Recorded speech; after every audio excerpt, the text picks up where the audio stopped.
This message is for the people out there who are struggling with finding God's will for their life. So if you're hearing this, if you came across this channel today and you are seeking God's will for your life, let me tell you this. You may not know your will. I may not know God's will for your life. But one thing I do know is that many things are not God's will for your life, right? So if you're stuck in a toxic relationship, that is not God's will for your life, right? God doesn't want us to be stressed out, to be anxious, to have insomnia, to be worried, to be looking through people's phones, to be stalking people on social media, right? That is not God's will for your life, okay? So if you're searching for God's will, know one easy start is to know what it is not, right? As you seek to know God's will through prayer, through communion with God, right? Talking with Him, prayer, fasting, reading His word daily, constantly, right? Praying without ceasing. The Bible tells us to pray without stopping. And so you can't just pray once or twice and expect to know God's will, right? Faith without works is dead. So you have to apply faith, and then you have to take works, right? You have to take risk. You have to work at it. Get up every day and do something new, right? If you want to find God's will.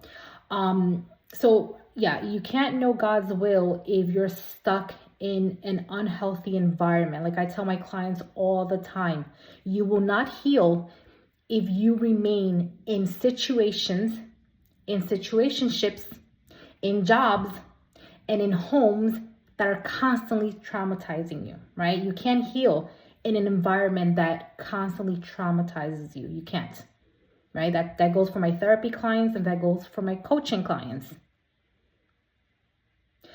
And so if you're stuck in a toxic job, right? A job that you feel you're being emotionally abused, physically abused, that's not God's will for your life either. I don't care how much you like the job. I don't care who got you the job. Maybe it was a family member, a friend, a coworker. Hey, they got me this job, and so, I feel bad about leaving. No, that's not God's will for your life. It's not God's will for you to be busted, disgusted, can't be trusted, right? That's not God's will for your life. And so I encourage you today, if you are stuck in a situation, whether it's a relationship, a job, right? If you're stuck in a relationship that you're losing your mental health over primarily, that you feel stuck in, that you feel like you can't get out of this, that you feel it's too much, you're tired of the ups and downs, you're tired of the toxic go around, that, my friends, is not God's will for your life. I don't care how good the sex is. I don't care how good the person has been to you. If you're struggling with any of that, it is not God's will. You're not going to find God's will for your life as long as you're stuck in those situationships, okay?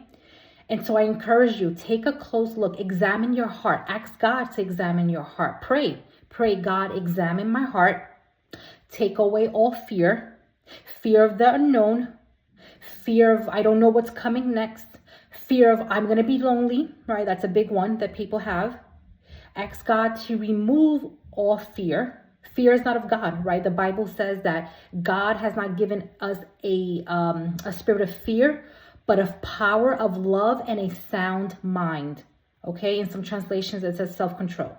So if you're lacking self-control, if you say, oh, I can't stop having sex with this person, I can't stop drinking, I can't stop doing that, again, that's another indication you are not in God's will for your life. And as long as you stay there, you're never going to find what God's perfect will is for your life, okay? So the sooner you get out of those situationships, that job, that toxic relationship, the sooner you will find God's will for your life, okay? So be encouraged.